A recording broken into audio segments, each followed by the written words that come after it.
네, 안녕하세요. 서울 동대문을 출신 장경태 의원입니다. 드디어 내일 역사적인 날이 될 것 같습니다.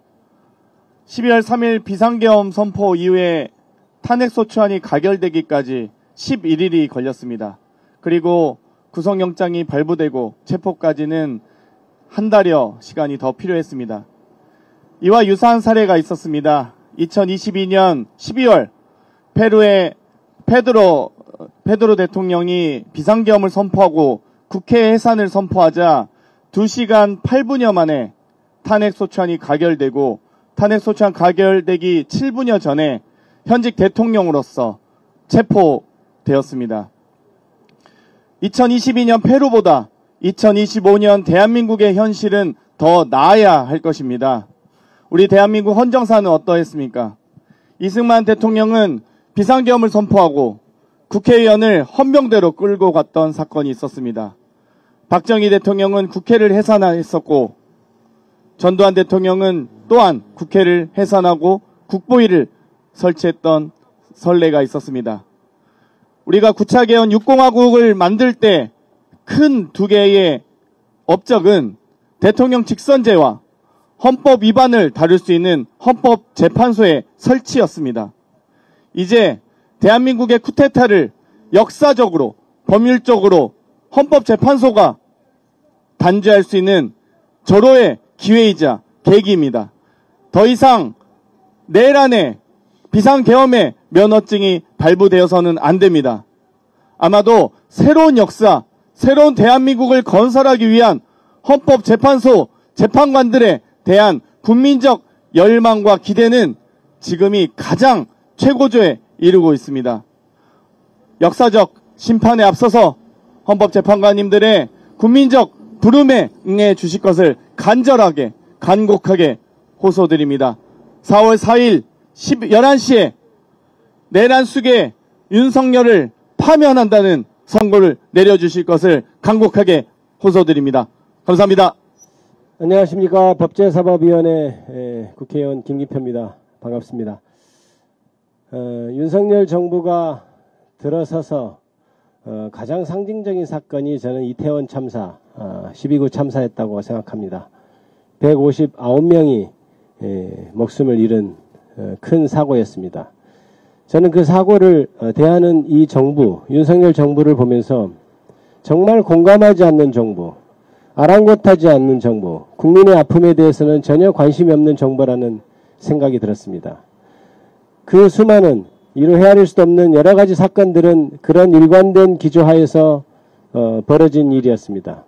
그리고 또 하나는 어떤 정책보다도 검찰을 동원한 정적 죽이기에 올인한 정부, 이렇게 말씀드리고 싶습니다. 그 내용 하나하나만을 따져보더라도 탄핵이 되고 파면되기에 충분한 사안이라고 저는 생각합니다.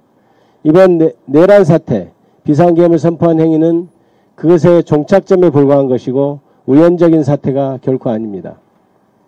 탄핵소추가 됐을 때 모든 국민들이 염원으로 탄핵소추가 됐을 때 우리는 믿어 의심치 않았습니다. 8대0으로 금방 결론이 날 것이다 이렇게 생각했습니다. 전 국민에게 생중계되었고 포고령 위반이라든지 이것은 무엇보다도 명백한 사안이었습니다.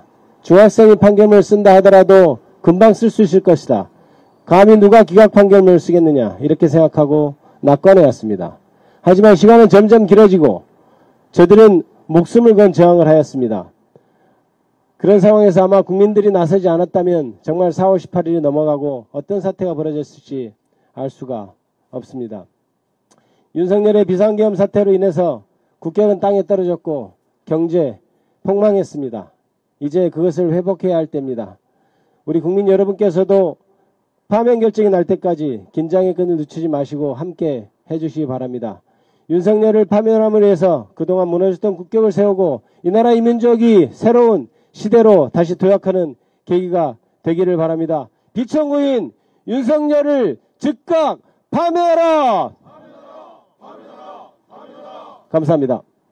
이제 4월 4일 오전 11시면 온 국민이 피청구인 대통령 윤석열을 파면한다라는 주문을 들게 될 것입니다.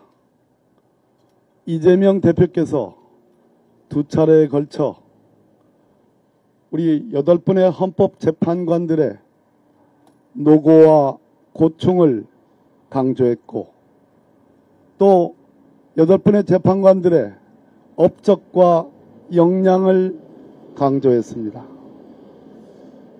돌이켜보면 두 차례의 변론 준비 기일과 11차례의 변론 기일을 통해서 우리는 기억합니다. 문영배 대행은 물론이지만 주심 재판관 정영식 재판관이 변론을 하기 위한 쟁점을 정리하고 요소요소마다 날카롭게 증인들의 질문을 통해서 핵심을 잡아주셨습니다. 김영두 재판관을 기억합니다. 역시 마찬가지로 가장 많이 증인들에 대한 송곳 같은 질문을 하셨습니다.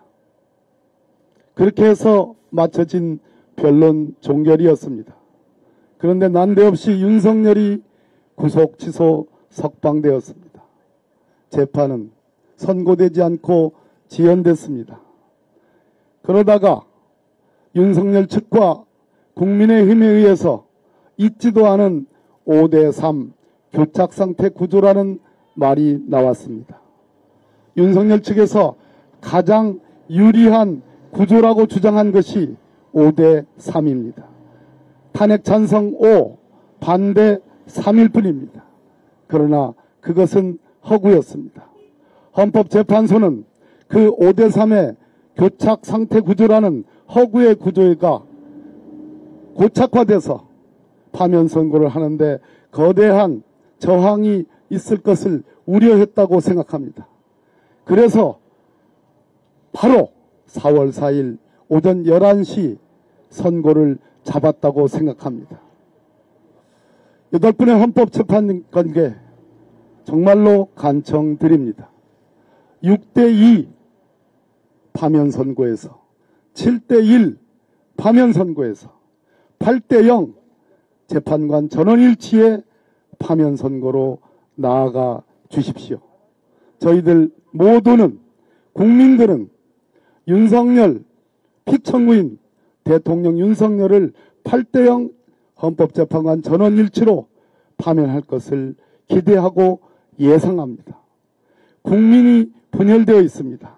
이 나라를 통합하고 이 나라의 운명을 건질, 헌법을 수호하고 민주주의를 회복하고 무엇보다도 고단한 국민들의 일상을 회복하기 위해서는 분열된 국민상을, 그 분열상을 그대로 헌법재판 결정문에 반영해서는 절대로 되지 않습니다.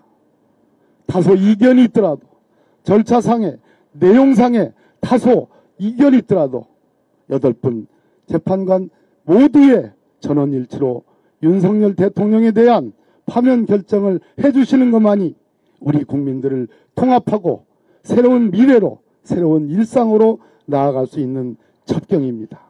저는 판결이 끝난 그 이후로도 4월 1일, 4월 2일, 그리고 오늘 4월 3일, 그리고 심지어 내일 아침까지도 재판관님들께서 평일을 이어간다라는 그 보도를 믿고 있습니다.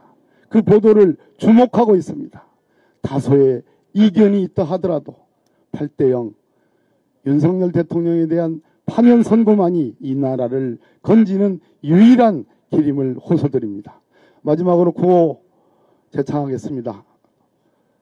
피청구인 대통령 윤석열을 파면한다. 파면한다. 파면한다. 파면한다.